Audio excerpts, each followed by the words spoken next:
Sex here, back with another video, and today's video is going to be discussing the topic of what if Naruto was a sensei. So, I just wanted to say, please subscribe and, like the video and comment down below, because that would make my day. And I just wanted to thank everybody for, the support recently, and, also thank you for 5K.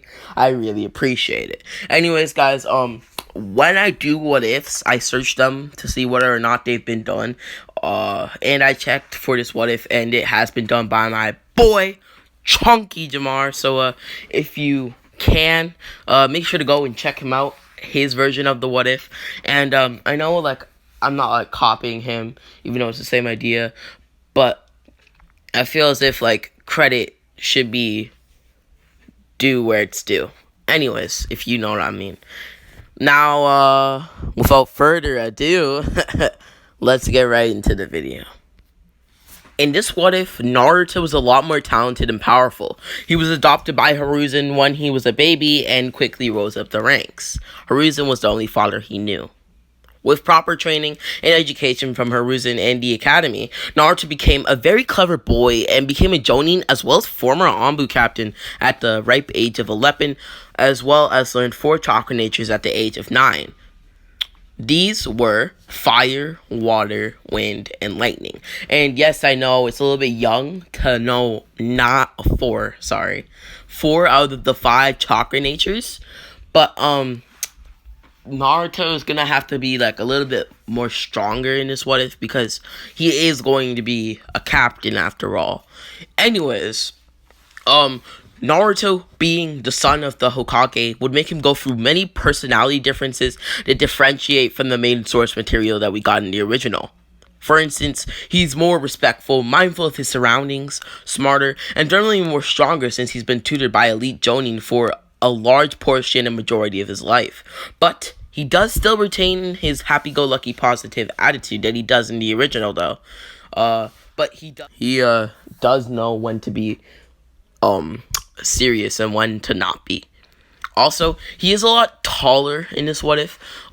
So in the original part 1 of Naruto, he was 145.3 centimeters, but because of him eating healthy and not always eating just ramen, because ramen is quite unhealthy, he's 154 to 157 centimeters, which is actually closer to the height of a Shippuden in Naruto. Also, chakra control wouldn't be that much of an obstacle like it was in the original for Naruto, because it was examined and learned at a young age by his tutors, making Naruto's teachers teach him to be better at it. By the age of 8 years old, his jutsu catalog was quite diverse, and he could take on high Chunin level fighters and low Chunin ones as well. Hiruzen made sure that Naruto would learn about his Uzumaki heritage and taught him about his clan. With this information, Naruto tried for years and years to use jutsu only known to the Uzumaki, but he couldn't seem to pull it off. When he turned 10 years old, though, he would finally be able to learn an Uzumaki technique, which was using the chains, just like his mom. He soon mastered the technique and developed his own form of using the ability. From his top-notch training, Naruto believed that the chains actually left him a little bit vulnerable, so to combat this, he created armor made from chains to block attacks.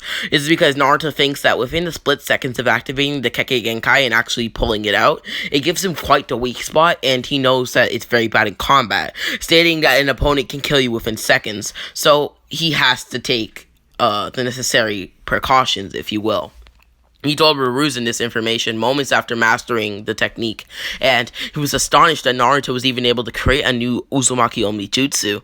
Naruto asked his father what he thought of it, and Hiruzen would tell him he thought it was pretty good. Naruto would then ask Hiruzen what he thought it would be scored at in terms of power, and Hiruzen told Naruto that they'll just have to figure it out for themselves. What I mean by scored at in power is like an A rank jutsu, B rank, C rank, so on and so forth. Anyways, the jutsu falls into a defensive category, so Hiruzen put it through a durability test. If it withstood many high velocity and high scale techniques from Hiruzen, and even some gigantic punches from Monkey King Enma, before big signs of wear and tear throughout the armor showed. So, Hiruzen came to the conclusion that it's an A rank jutsu. I know I've been talking about this jutsu for a while, but later on it will come in very good handy, and it will be very important to the story moving forward. Anyways, Hiruzen asked Naruto to tell him a little bit more about the jutsu, and he told him that he calls it the adamantine chainmail armor. He further explained more about the jutsu. By first activating the adamantine sealing chains and then applying a high level of shape transformation to them, the user can form the chains around their body into a powerful chainmail armor. The armor possesses incredible defensive capabilities, being immensely durable and resilient to damage, as well as greatly enhancing the damage done through all physical attacks performed by the user. Its only drawback is that due to its condensed weight, it decreases the user's speed, but not by a significant amount. A useful variation of this involves the chains being used in conjunction with the armor, or chains being used the chains being infused, with healing chakra, allowing for quick recovery from anything that manages to pierce it.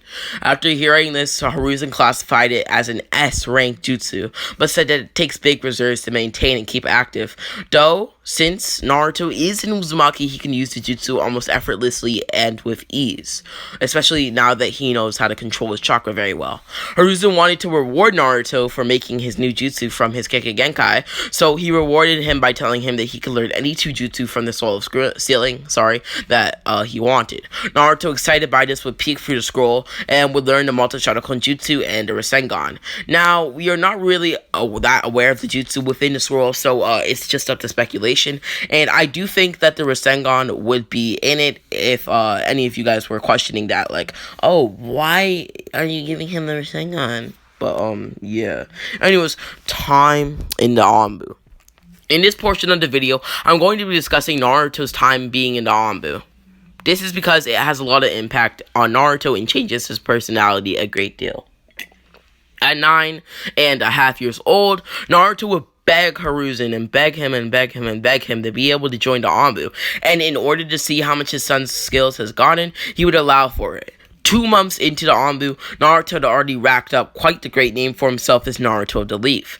Naruto loved the very high stakes thrill of being a part of the Anbu. Naruto was so good at being an Anbu member that he would later become the commander of Team Naruto. Okay, so I know Anbu Naruto, that's not really like his personality, but Naruto knows when to be serious when he needs to in this what if, so just bear with me. A little bit of the concepts are a little tacky, if you will. Anyways, Naruto would then become the leader of Team Naruto Anbu Squadron. On one fateful night, though, Naruto would command his squad of 11 for a very important mission. This was to spy on a village who was planning to invade the Leaf. They planned to invade the Leaf, kill every single person, including the Hokage, and then basically take the Leaf's crops and everything and use the Leaf's land for their people. This was because the leader of the village, Hizoku, had a vendetta against the Leaf because long ago, he's pretty old, Tobi Ramasenju killed his dad in action during a mission. Anyways, this was to spy on them, and long story short, the mission would result in heavy casualties on Naruto's end, but they would finish the mission, and Naruto would lose 7 people in the process from his team. He would soon go berserk and slaughter everything and everyone in the village using his Kyuubi power, and would later be carried back to the Leaf by his remaining squad mates. Naruto would suffer from PTSD after the battle. PTSD meaning post-traumatic stress disorder, as he recovered in a hospital bed. Hiruzen told him not to blame himself, but as their captain, he believed that they shouldn't have died on his watch and suffered from not being able to sleep for multiple days. Naruto suffered from not being able to sleep. He had insomnia, and every single time he closed his eyes and even tried to sleep, you could hear the screams of his fallen teammates, and see a burning village and overall destruction that he caused in his Kyuubi state. Soon, Naruto would get over it, and when he did, he created his Nindo, stating the following: I, Naruto Uzumaki Sarutobi, will become Hokage. I will ensure peace between every single nation and stop unnecessary bloodshed and war. I will never, ever let anyone die under my watch again. And I promise to make this world, this very, very dark world, a better place, said Naruto. Anyways, now I will be going back to the main part of the story, and where we left off. Now, Naruto had completed over 791 missions when he commanded and started the new Team Naruto slash Team 7 with permission, of Hiruzen. This team consists of Naruto as the captain, Sasuke, Sakura, and Sora, a young genin from the Hyuga clan. These 3 students were on the team because Naruto was already familiar with them and knew them. The fact that Naruto was a Jonin and their captain as well angered Team 7 and made them rather jealous, actually. Also, just wanted to put it out there that Kakashi did not start a Genin team and is still a very high-ranking Anbu member, deciding to build up the Anbu squad name of himself and Team Kakashi, even further. Naruto would ask his team what their dreams, goals, and aspirations were, and they would explain. Sasuke's and Sakura's were the exact same, but since Sora wasn't even a character and was created by me, I'll explain his goals. He hopes that he will be able to live up to the expectations of his family, become known in the ninja world, as well as become a great prodigal ninja, Hyuga, and swordsman, as well as become the strongest of his clan, which is quite a bold feat. Naruto told Sora that he wholeheartedly believes that someday he may be able to achieve his dreams and make his family proud. Naruto would explain the bell test to his students as Sakura sighed in dismay, not liking the fact that even after they graduated, they had to take yet another test. Sora and Sasuke, though, had a different outlook on the matter, believing that it's a good way to test their abilities.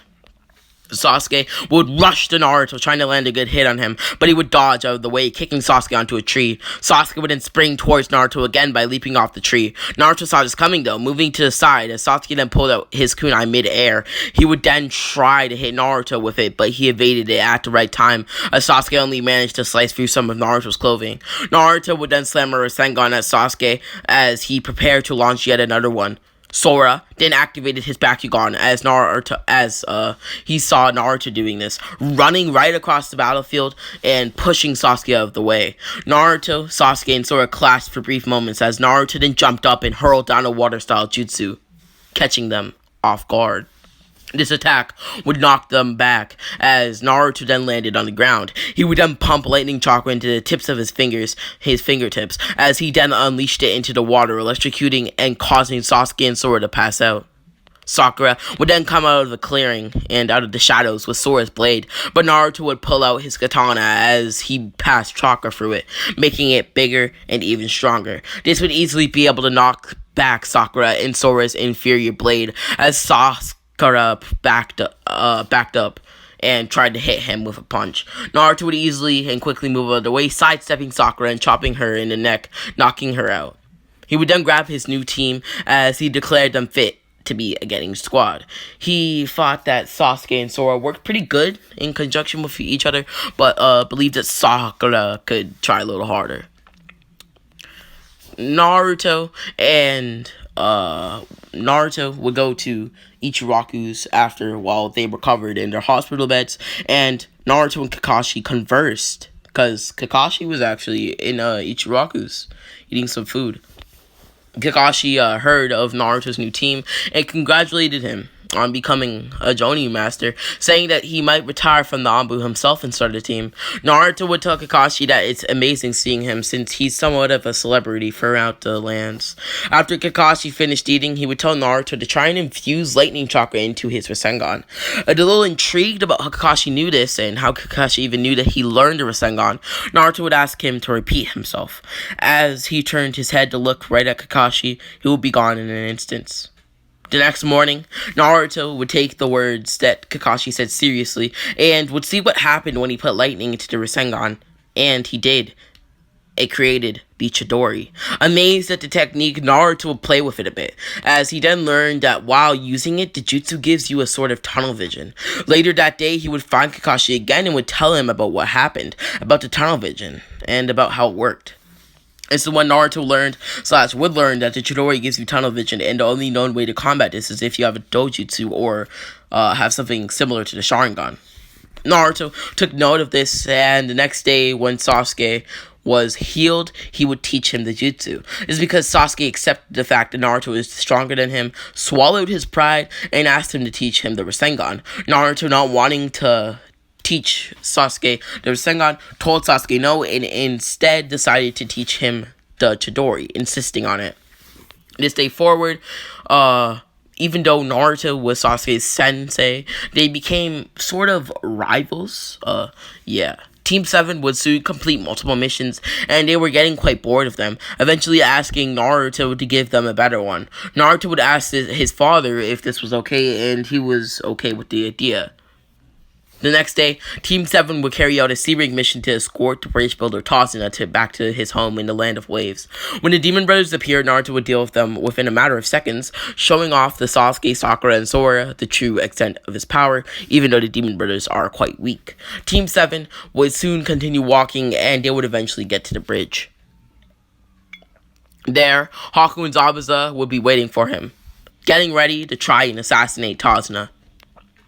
Naruto would kick Zabuza in the chest, sending him flying as he then caught back his footing. Naruto then created a clone to deal with Zabuza as he backed up a little in fear and othered Naruto's title as he came at him. Or Shadow Clone Naruto came at him. Naruto of the Leaf. Haku would then trap the real Naruto, Sasuke, and Sora within his ice mirrors. Also would like to reiterate and mention that Haku in this what if / timeline is a lot stronger in this what if.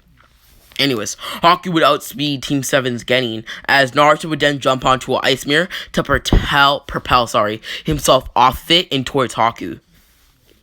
Haku would then throw himself at Naruto with a large kunai in hand. And to put a perspective on this thing, it's pretty big. It's like kind of equivalent to the size of a Demon Wing Shuriken. Anyways, Sora would then activate his Bakugan and would see that the kunai was doused in poison using it. Sora would then glide into the air and get up to Haku and Naruto. And Naruto and Haku, but before they could attack each other, Sora would sacrifice himself, getting in the way. Naruto would yell no as loud as he could, as Sora would be pierced by the kunai, leaving a gigantic hole. Haku held Sora in the air with the kunai before throwing him straight to the ground. Naruto would then fall to the floor in disbelief before falling to his knees on the ice-cold ground. Tears flooded from Naruto's face as Sora smiled with the last of his energy, telling Naruto that he looked up to him in a way and loved that every day, no matter how hard the outcome may be, he managed to keep a smile on his face. He thanked Naruto for showing him what the will of fire really looked like and finished off with saying that it's an honor to die for him before smiling and dying. Naruto would look at Sora, whose skin complexion had turned a pale white and his eyes wide open. Naruto will place his hands over his eyes, covering them and closing them. It would stare at the lifeless body of Sora, promising him that he will avenge him. He would then close his eyes as they become slit-like in Pharaoh, like a cat. He was losing control. It was the Ninetales.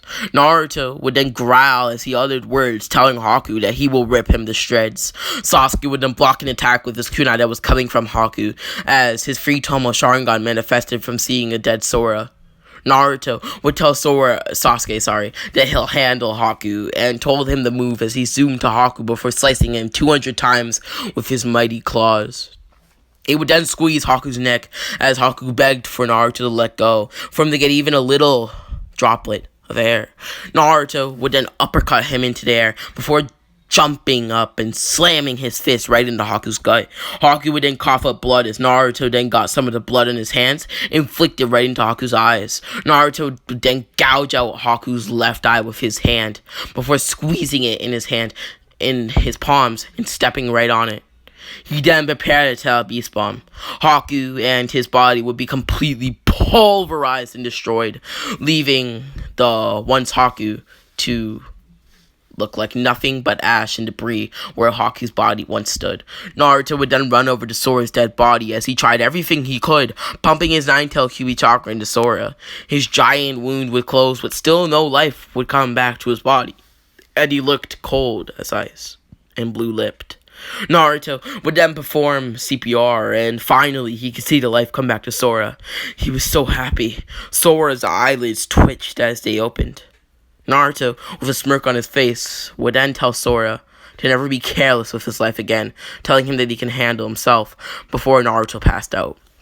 Sasuke, Sakura, and the newly resurrected Sora would bring Naruto out of the melted ice mirrors, and the Free Genin would observe as Zabuza would fight clone Naruto.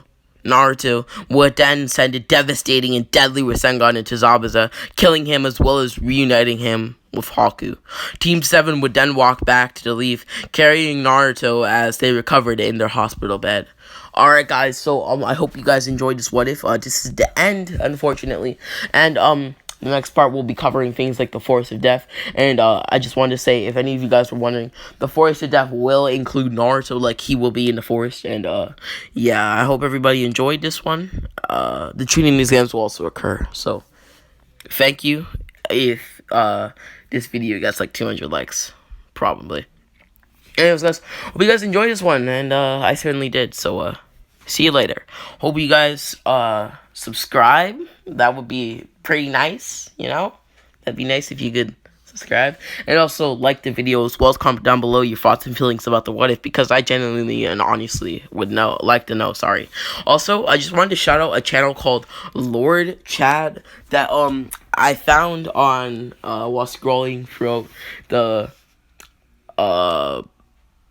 internet, I guess. He makes pretty good content, and I'll probably leave his link in the description in the description, sorry. Unless I'm too lazy. So yeah, hope everybody enjoyed this one. Thanks for watching. Appreciate it. Thanks for 5K. Anyways, later.